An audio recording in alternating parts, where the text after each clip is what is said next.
விவசாய பணியில இருக்கின்றவர்களுக்கு தான் அந்த அருமை தெரியும், அந்த கஷ்டம் தெரியும். அந்த கஷ்டம் அருமை எல்லாம் அனுபவ நீதியாக தெரிந்த காரணத்தினால்தான் விவசாயத்திற்கு நாங்கள் முன்னுரிமை கொடுத்துக் கொண்டிருக்கின்றோம். எந்த நாட்டில் உணவு பிரச்சனை இல்லையோ அந்த நாடு அனைத்து வளங்களும் பெறும். ஆகவேதான் பொன்மனச்சம்பல் புரட்சி தலைவர் எம்ஜிஆர் அவர்களும் இதையும் புரட்சி தலைவி அம்மா அவர்கள் விவசாயத்திற்காக முன்னுரிமை கொடுத்தார்கள்.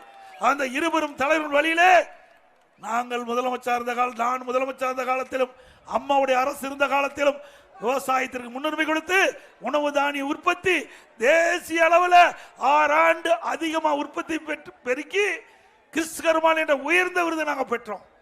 தொடர்ந்து 5 ஆண்டு காலம் வேளாண்மை துறை சிறந்த துறை என்று இன்றைக்கு தேசமே ஒத்துக்கின்ற அளவிற்கு உணவு தானிய உற்பத்தி தேசிய அளவில் அதிகமாக உற்பத்தி பெருக்கி கிறிஸ்கர்மான் விருதை பெற்ற அரசாங்கம் அதிமுக அரசாங்கம்.